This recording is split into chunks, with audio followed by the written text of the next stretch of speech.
Menjadi manusia itu seperti rumah singgah.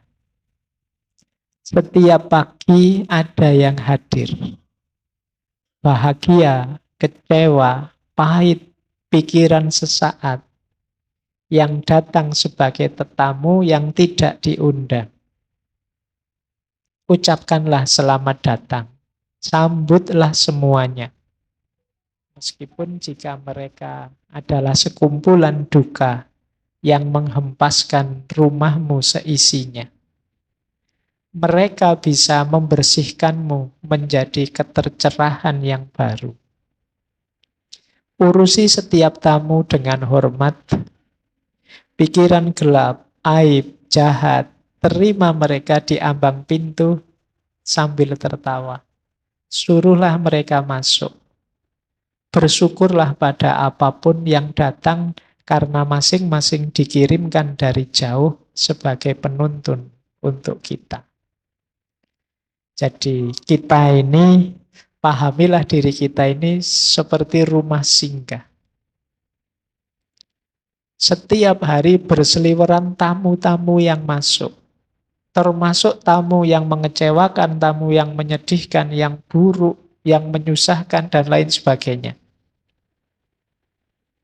Hargailah semua, sambutlah semua dengan gembira, karena semuanya adalah penuntun kita, pelajaran bagi kita untuk membuat kita tercerahkan.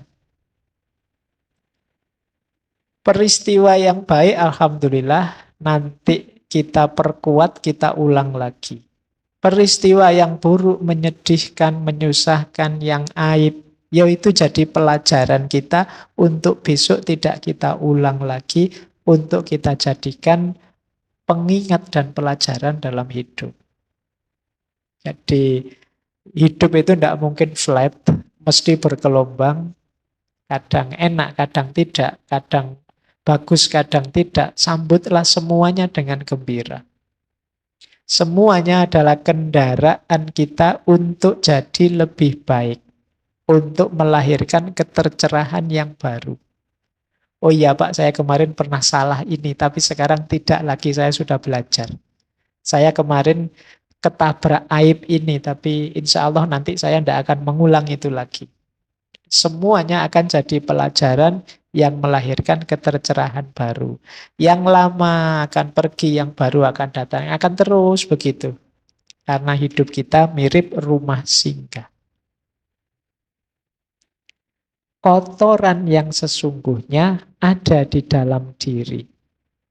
Ada kotoran yang tampak dan mudah dibersihkan, tetapi ada satu jenis kotoran yang sulit dibersihkan dengan air bening. Itulah kebencian dan fanatisme buta yang melekat dalam jiwa.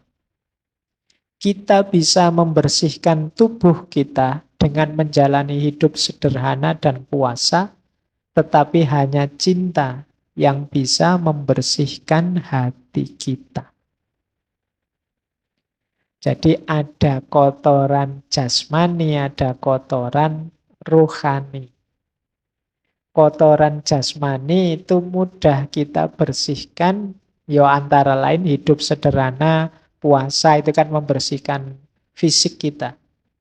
Tapi kalau kotoran rohani, ini jalan untuk membersihkannya hanya cinta.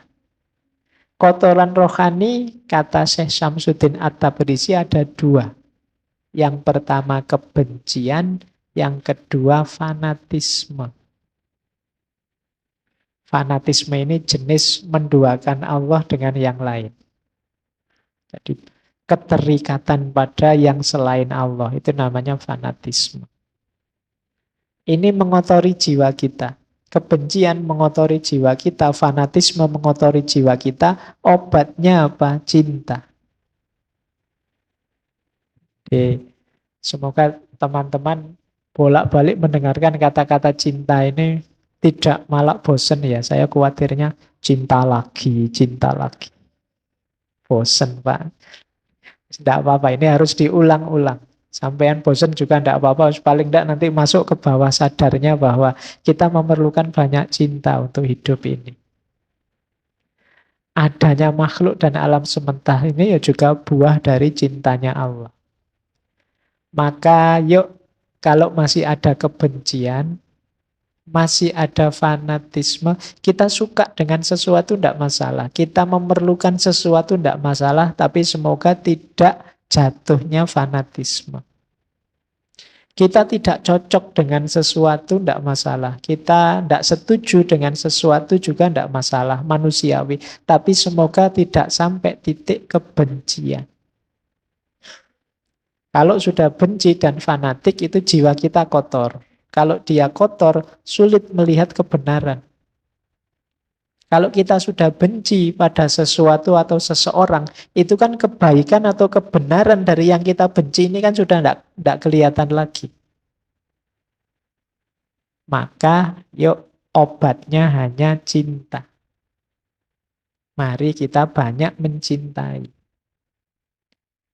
Lanjut. Kesepian dan kesendirian adalah dua hal yang berbeda. Saat engkau kesepian, jiwamu mudah terperangkap dalam kesesatan. Sementara engkau mengira dirimu sedang berjalan di jalan yang lurus. Sementara merasa sendiri lebih baik untukmu. Karena hal itu bermakna engkau tidak sendiri. Tetapi adalah lebih baik jika engkau menemukan seseorang karena orang lain adalah cermin bagimu. Ingatlah bahwa engkau tidak bisa melihat dirimu kecuali dalam hati orang lain. Dan melihat kehadiran Tuhan dalam dirimu. Jadi yang pertama ini menarik ya, bedanya kesepian dan kesendirian. Kalau kesepian ini kondisi jiwa yang konotasinya agak negatif. Orang bisa di tengah-tengah ngaji yang rame ini tapi dia kesepian. Itu biasanya hubungannya dengan kondisi jiwa yang dia inginkan tidak ada. Terus dia merasa sepi. Ini orang satu masjid kok yang dibahas cinta-cinta saja. Tidak ngerti bahwa aku sedang patah hati ini misalnya. Itu kan di tengah orang yang kecewa, dia merasa kesepian. Nah, kesepian yang semacam ini, kalau Syekh Syamsul Tabriz, ya jiwa kita mudah terperangkap dalam kesesatan. Karena kita merasa tidak punya teman. Akhirnya kan kita, yang lain jelek semua, tidak ngerti aku, terus kita jalan sendiri. Kita merasa lurus, padahal jangan-jangan kita sudah melenceng. Ini untuk para sahabat, kalian harus jeli temanmu ini kesepian atau kesendirian. Kalau kesendirian, konotasinya lebih positif.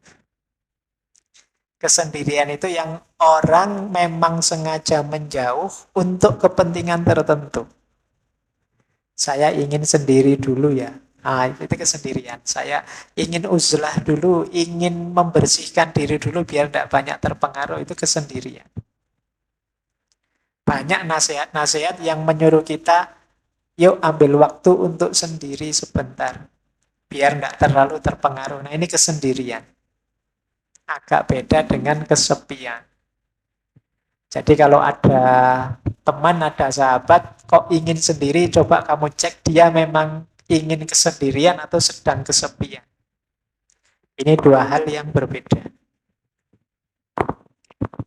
Oke ya, kita lanjutkan. Nah, jadi yang pertama ini. Tapi, baik kesepian maupun kesendirian, lebih bagus lagi kalau kita ada teman. Karena teman itu cermin. Secakep apapun kita, kalau tidak ada cermin, ya kita tidak tahu. Seganteng apapun kita, kalau tidak ada cermin, ya kita tidak tahu. Nah, fungsi, kalau fisik kan memang cermin kaca, tapi kalau kondisi diri kita, jiwa kita, batin kita, ini kita perlu sahabat. Sahabat kita yang tahu, kamu sudah berlebihan loh. Kamu itu sudah lepas kontrol loh. Kamu kok pemarah gitu ya. Itu kan sahabat kita yang tahu. Kita sendiri mungkin sulit membaca diri kita secara objektif. Tapi teman kita bisa. Dia seperti cermin kita. Jadi ingatlah engkau tidak bisa melihat dirimu kecuali dalam hati orang lain. Jadi teman kita lebih ngerti tentang diri kita. Pak, saya kan bisa melihat diri kita, diriku sendiri ke dalam. Kalau ke dalam diri, biasanya dalam dunia tasawuf, nanti kita ketemu Tuhan di sana. Rumusnya beda. Tapi untuk mengetahui level kita, tataran kita perlu teman, kita perlu sahabat. Kita tidak bisa ngaku, Pak, saya itu murid yang paling pinter loh, Pak. Saya itu mahasiswa yang paling jago loh, Pak. Katanya siapa? Kata saya sendiri, Pak. Jadi kan orang tidak percaya kalau gitu kan. Tapi kalau yang bicara temannya, sahabatnya, sahabat saya itu sabar orangnya. Itu kita percaya, karena pasti dia ngalami berdua. Kalau kita sendiri yang ngomong, saya itu sabar loh, Pak. Benar saya sabar. Kalau Bapak tidak percaya, marah ini saya. Itu. Kita sendiri tidak sadar kalau kita pemarah. Yang tahu sahabat kita. Nah, jadi ini penting. Makanya nanti teman-teman yang mau nikah, kadang tidak harus tanya langsung ke calonnya. Coba tanya ke sahabat-sahabatnya. Biasanya lebih objektif. Mereka lebih tahu. Oh, kalau temanku yang ini anaknya begini, begitu. Kalau langsung ke orangnya, kayak tadi, sering pencitraan. Jadi, maka penting kita tahu sahabat kita. Jadi, orang itu bisa kesepian, bisa kesendirian, tapi lebih bagus ada teman. Akan lebih kondusif hidupnya. Jangan sendirian. Karena kita ini terbatas. Kita jadi kuat itu karena saling mendukung bersama yang lain. Syekh Syamsuddin At-Tabrisi menasehati kita, jika seseorang ingin mengubah cara orang lain memperlakukan dirinya, maka lebih dulu dia harus mengubah cara dia memperlakukan dirinya. Bila dia tidak belajar untuk menyayangi diri sendiri, setulus dan sepenuh hati, dia tidak mungkin dicintai. Bila dia telah mencapai tahap ini, berterima kasihlah atas segala duri yang telah ditancapkan orang lain pada dirinya.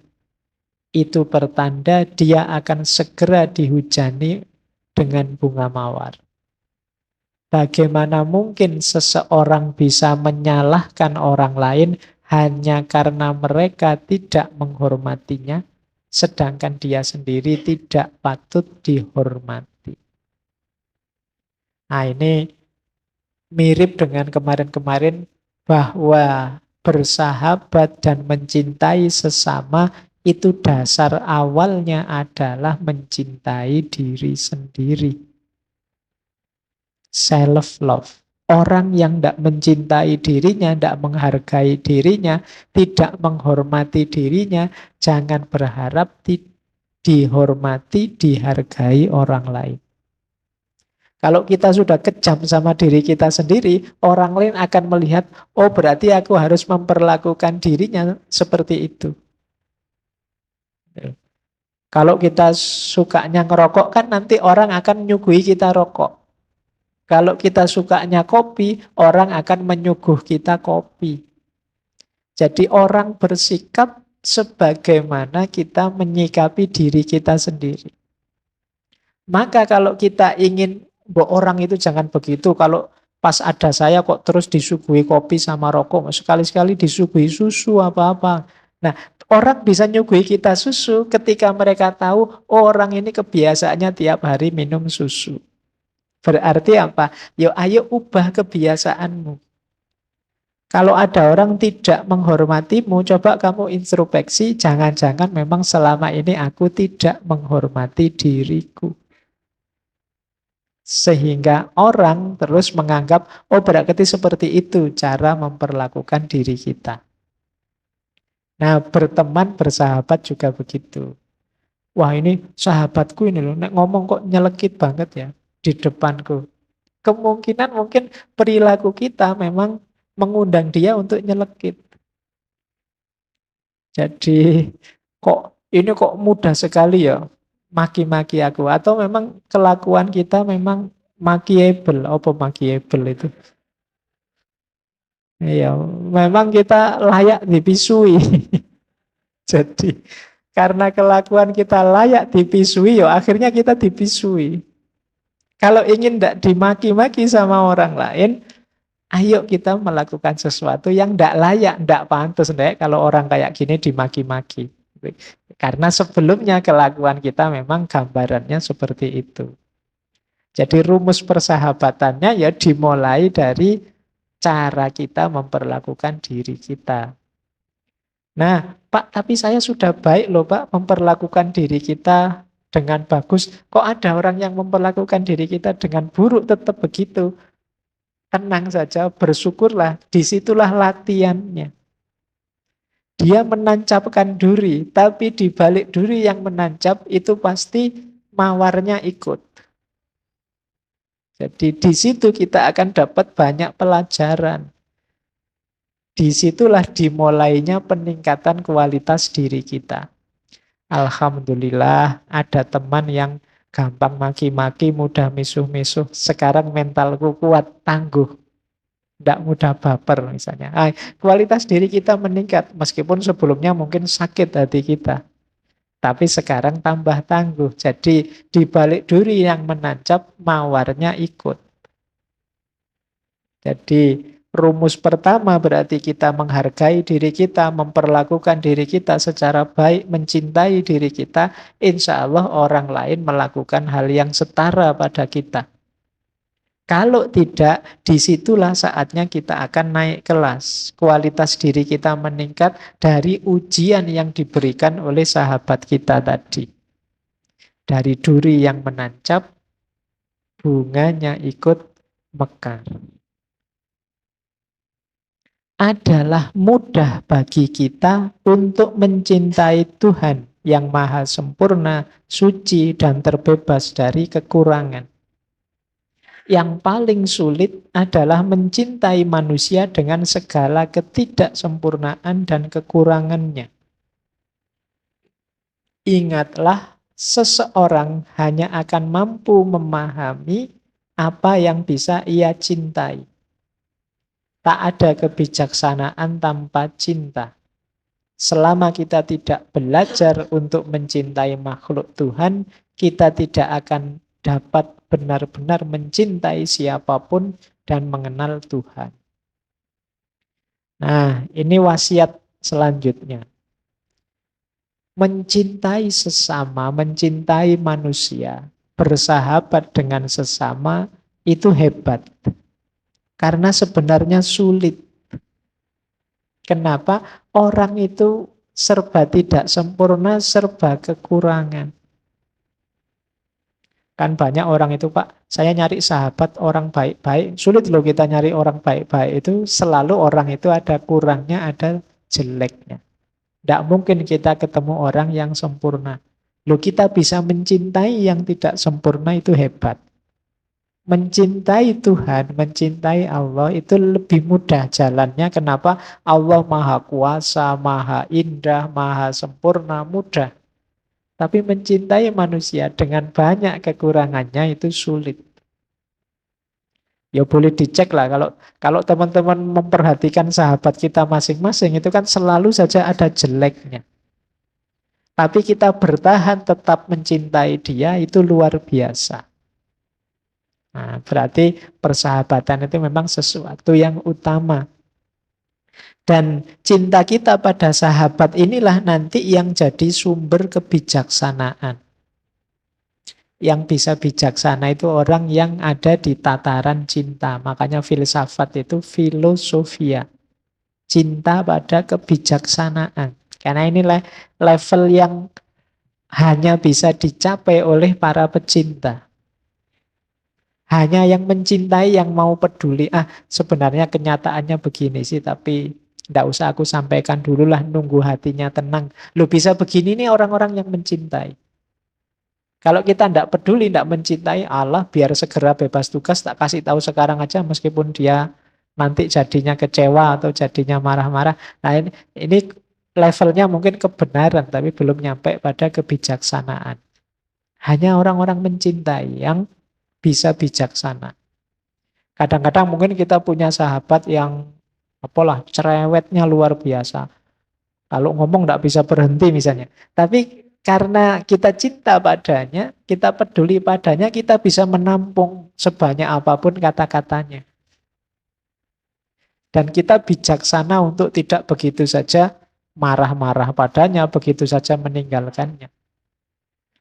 Jadi hanya orang yang bijaksana, hanya orang yang mencintai yang bisa bijaksana.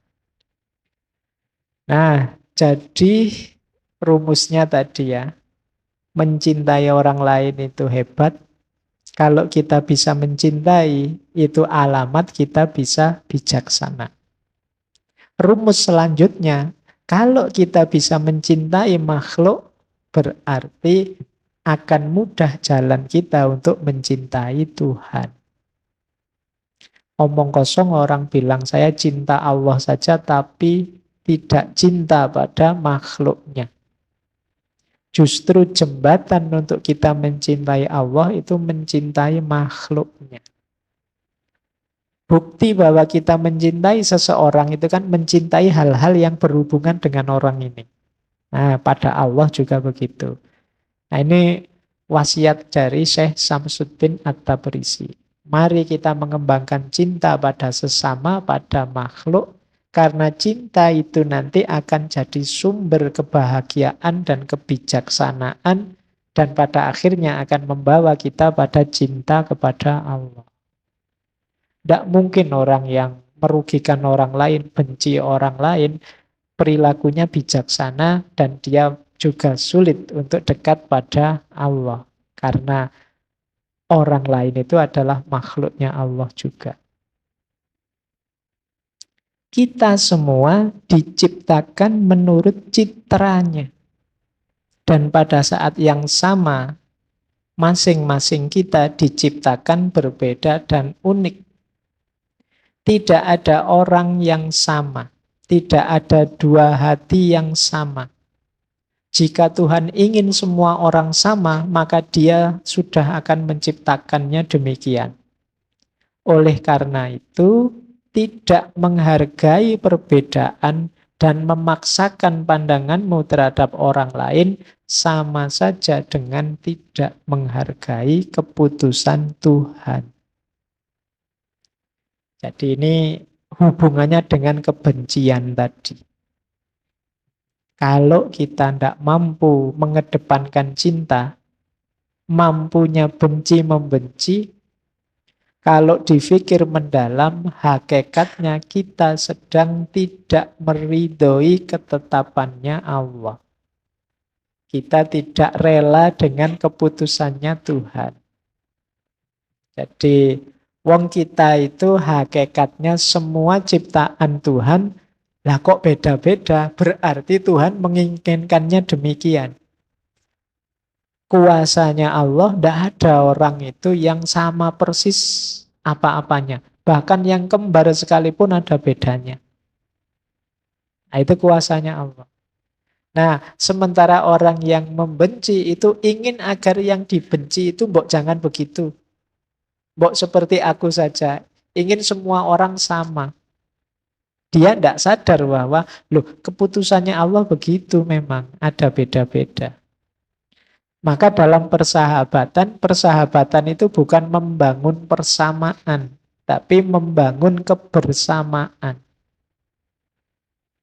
Beda-beda tidak apa-apa. Dengan beda-beda itu kita saling mendukung, saling menguatkan. Jadi ini rumus persahabatan selanjutnya. Baik, kita lanjutkan. Dunia ini bagai gunung salju yang suaranya memantulkan gema. Apapun yang engkau ucapkan, baik atau buruk, akan kembali kepadamu. Oleh karena itu, bila ada seseorang berpikiran buruk tentangmu, maka jika engkau mengatakan suatu keburukan tentang orang tersebut, itu hanya akan memperbesar masalah dan engkau akan terperangkap dalam lingkaran energi keburukan.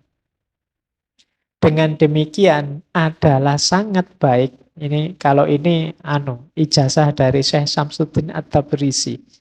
Bila kalau ada orang berbuat buruk pada kita selama 40 hari 40 malam, engkau mengatakan dan memikirkan hal-hal yang baik tentang orang itu. Di akhir 40 hari itu semuanya akan berbeda. Karena suasana jiwamu pun akan menjadi berbeda. Jadi ini sebenarnya nasihatnya begini loh. Kebaikan atau keburukan yang kita lakukan akan kembali ke kita. Kalau ada orang melakukan keburukan pada kita, jangan dibalas dengan keburukan yang sama. Karena kita akan terjebak dalam lingkaran keburukan. Balaslah tetap dengan kebaikan. Bahkan itu yang saya sebut ijazah tadi ya. Kalau ada orang kok sering ngomong jelek tentang kita, ayo dibales. Kata Syekh Syamsuddin, 40 hari, 40 malam, ayo kita ngomong yang buruk, yang baik-baik tentang dia. Yang buruk-buruk lah podo wae. Kita ngomong yang baik-baik tentang dia, pikirkan yang baik-baik tentang dia. Setelah 40 hari akan ada keajaiban. Mungkin yang semula musuh bisa jadi teman. Ini semacam law of attraction. Kalau keburukan yang kita lakukan, ya keburukan yang akan hadir. Tapi kalau kebaikan yang kita ucapkan dan kita katakan, kita pikirkan, maka kebaikan juga yang akan hadir. Loh, kalau selama 40 hari kita ngomong yang baik-baik dan mikir yang baik-baik tentang seseorang, paling tidak kan kita sendiri yang terus jadi cinta padanya, tidak jadi benci. Energi kebencian tadi jadi berubah. Orang Jawa kan bilangnya tresno kuwi jalaran saka kulino.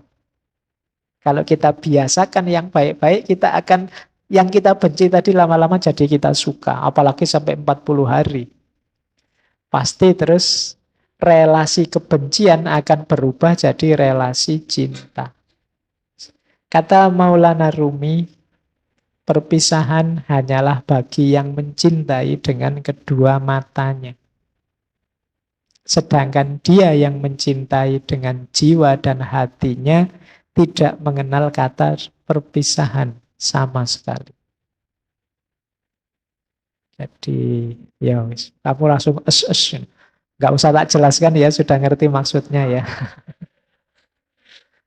Jadi ya kalau masih ada diksi perpisahan, ya berarti memang batas cintanya masih di level fisik. LDR itu kan levelnya fisik. Tapi kalau rasa cinta itu sudah ke level jiwa dan hati, ya tidak ada perpisahan. Karena jiwa dan hati tidak terbatas ruang dan waktu. Tidak mungkin bisa berpisah. Kalau engkau sudah hadir di hatiku, dia masih ada di sini atau tidak kan tergantung aku. Meskipun engkau kawin dengan orang lain atau macam-macam, masih ada di hatiku kan. Tidak mungkin bisa hilang. Jadi perpisahan itu ya level fisik yang bisa. Kalau level jiwa dan hati sebenarnya tidak mengenal kata perpisahan. Apa bisa misalnya kalian, aku akan membuangmu dari pikiranku? Tidak bisa.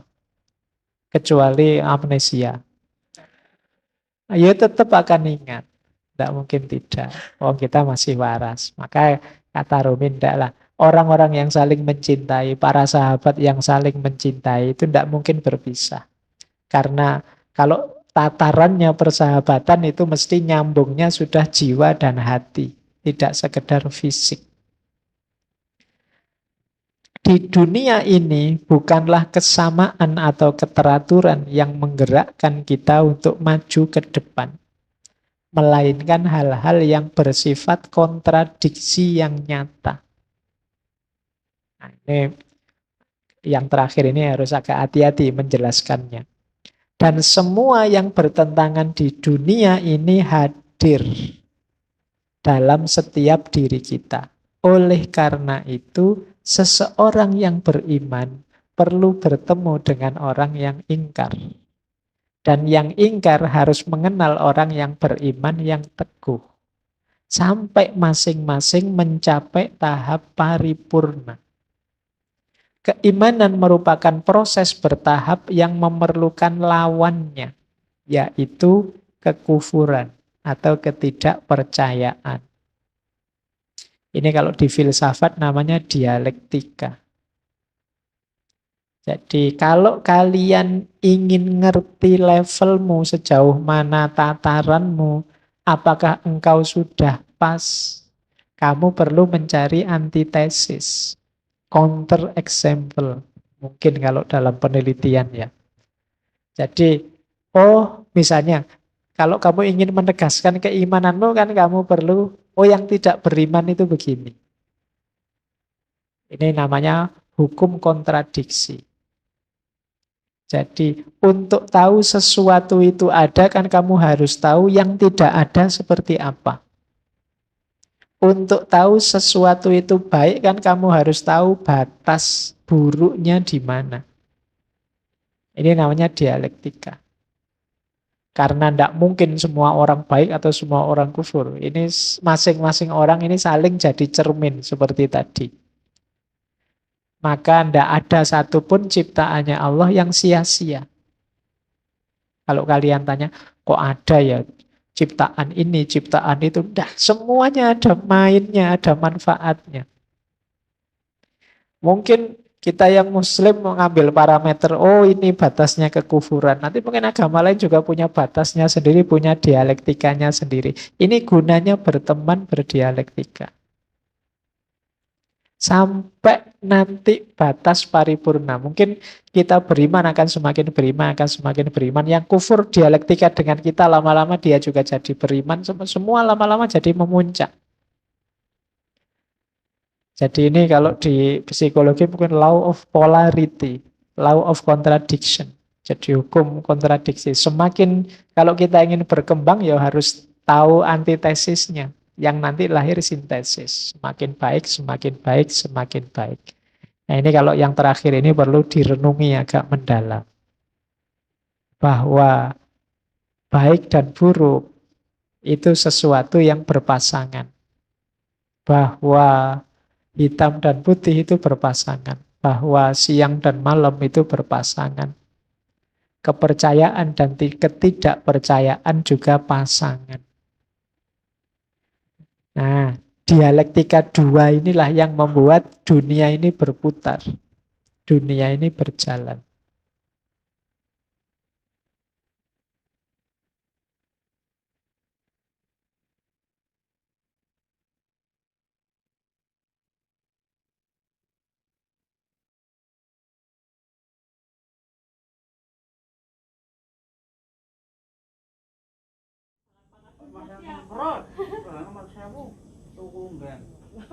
Saya ora perintah batin mana? Ora perintah batin mana? Anggo ada tok. Ini kan ora perkara ngono betul, maksudnya mana yang kuning kan mesti benar. Maksudnya gak tukang Pak Amin kae gendong. Lah yang Pak Amin yang lemah, Man. Tak pun tegane. Sembarang urus karo mbak tadi. Oh, kan nomor depan mata saya ya, Pak. Hah? Ya harus sebuah ngatus semua. Main bukan sekali mas. Narenya ini dah. Para kontak mas ini kan lah. Paling mana sih yang paling merdeka itu merdeka itu pokoknya tangannya los. Ya berjalan. Oh, apa usaha ya sih? Yang bensin. Bensin apa sih? Apa? Ini saya sebenarnya bensin. Hah? Saya ora, tapi basi. Dia masih. Ini mending sing dengan kamu. Ya wong nang mantan wong aku gak kasih kayak enggak. Ini goreng besok memang. Jauh digoreng baik kowe. Nah, Bola kue enak kan lu. Orang sih mana mau larang-larang. Orang di bingung kue beda naik kak. Nggak mending dulu pak udah mirip-mirip kanannya. Yang beda naik kue mien. Gue dipakai tuangan Jakarta. Bukan awal dia aku sedang.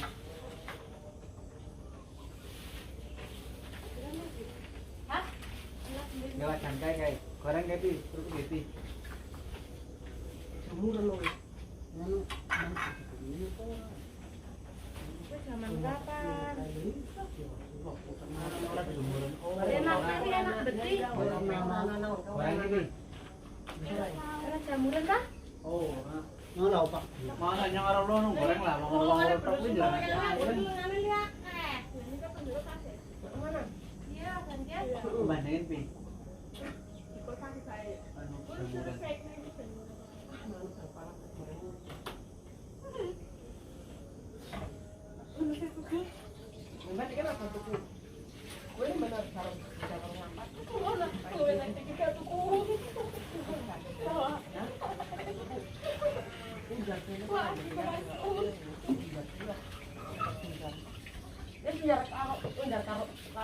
Karo ayam gitu jatuh. Bener namanya kan jatuh. Udah karo buku.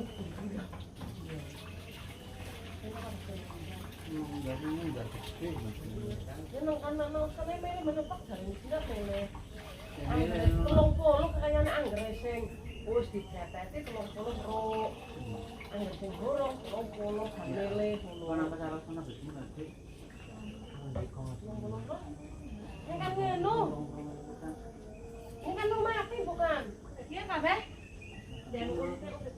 Iya kabeh. Orang panas iki bae li men bening asap nang ngono. Iya kabeh.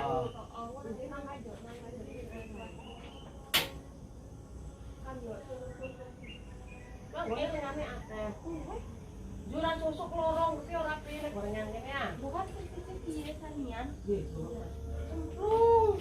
Di sebelah kene dipecet, sebelah kene pecet, men orang telung. Saya ora tahu mak. Ya terus siji ya goreng. Terus siji pas dia ora apa mau. Mangan semua ya ora apa-apa, Pri.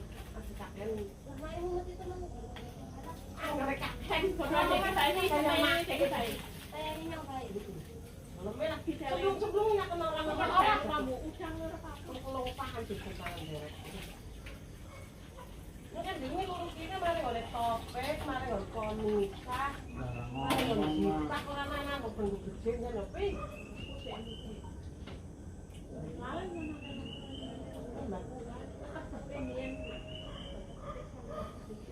Malah ngarang pak betul ini bukan.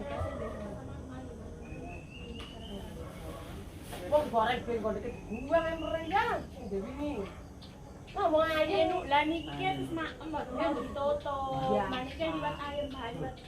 wah gernanggonya apa nama itu semangkai produksi bumbu bubur ayam bubur ayam Tutupe bohong ke. Berarti jadi operasi nang itu boleh bohong di iki kan cuma bab kayak nemu kayak ya bubur ayam bersih itu bisa pakai pengen nyok tidak nyok patahan. Wah, mesti begitu seperti mesti pokoknya. Ini apa itu orang tahu mami kayak karena masuk jadi bukan. Gue terlalu tidak. Ah, Ya sekali mana nu pusat penyeseng ini mendil tok sekali pada orang tua.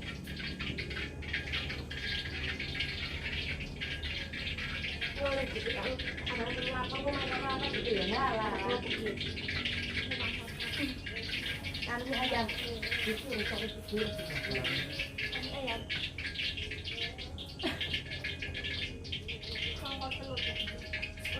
Yang berapa telur? Siapa? Dia teh ganggu arah.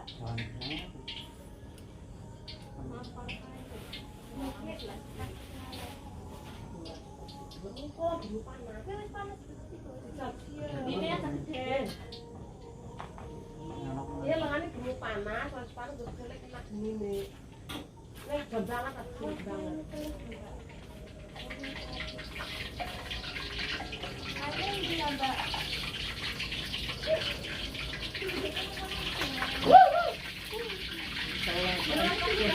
itu cukup ya. Untuk cukup. Cuma rata lah ya. Kita perlu ngasih.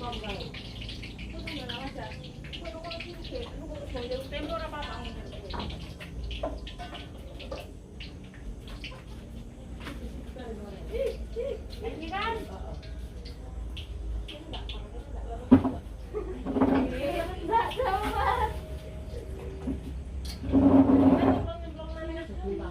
Ya, salah. Oh, saya sekarang dalam salah. Ya kan lu, areng mana ngapa kena pinggir pasan lu. Ya iyalah.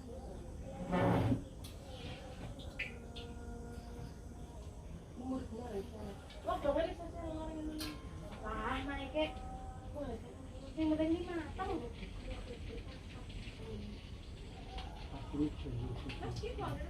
Mana Bapak? Di Kusel.